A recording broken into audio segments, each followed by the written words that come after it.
संवाद खत्म हो गया है। महिलाओं से क्या क्या बात की है राहुल जी से, उस बारे में हम महिलाओं से चर्चा करेंगे। जी बताइए आप, क्या रहा? सबसे महत्वपूर्ण कि आज यहाँ पर पॉलिटिकल लोगों को स्पेस नहीं देके सारी सिविल सोसाइटी ऑर्गेनाइजेशंस को यहाँ पर जगह दी थी और मैनिफेस्टो में उन्होंने कोई पॉलिटिकल एजेंडा नहीं था।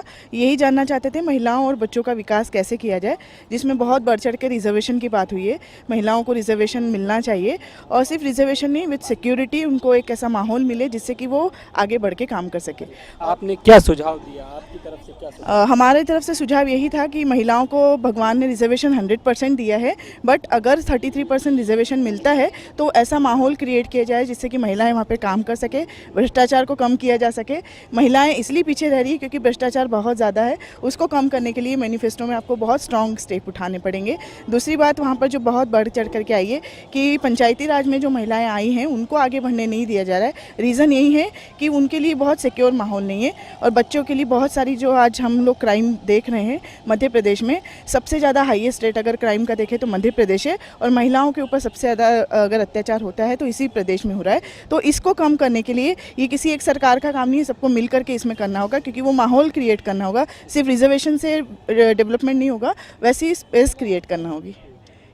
अब मैं एक और महिला से बात करना चाहूँ। जी बताइए, आप कहाँ से आई? मैं दिल्ली से आई हूँ और मैं पॉलिटिकल पार्टी से नहीं बिलोंग करती हूँ। मैं सोशल वर्क करती हूँ, अपने आप ही अंडर प्रिविलेज बच्चों को मैं फ्री में एजुकेट करती हूँ दिल्ली में। तो आप बताएं, आपने महिला संवाद में क्या अपनी सुझाव दिए और क्या कहा?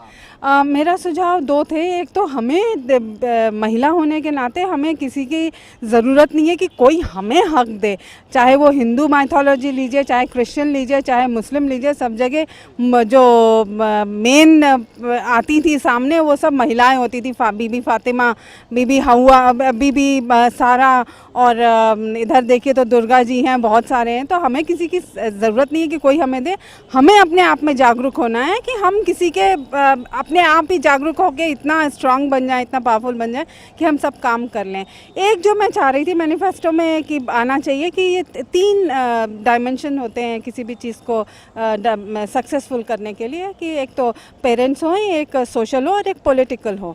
तो पॉलिटिकल और सोशल तो काम करते हैं, अब पेरेंट्स को भी जागरूक होना चाहिए कि वो भी अगर महिलाओं की सुरक्षा की बात करें तो सबसे पहले माँ को सिखाना चाहिए, बेटियों को ही नहीं बेटों को भी, कि क्या होती है एक फ़िज़िकल सुरक्षा, एक इज़्ज़त क्या चीज़ होती है, और वो जानना घर से ही शुरू हो सकता है और माँ की गोद से ही शुरू हो सकता है। अब आप देख सकते हैं कि महिलाओं ने अपने अपने सुझाव दे दिए। अब इसको अमली जामा पहनाना राहुल जी का काम है। कैमरामैन अफजल खान के साथ सनाउल्लाह खान, फाइन न्यूज़ भोपाल।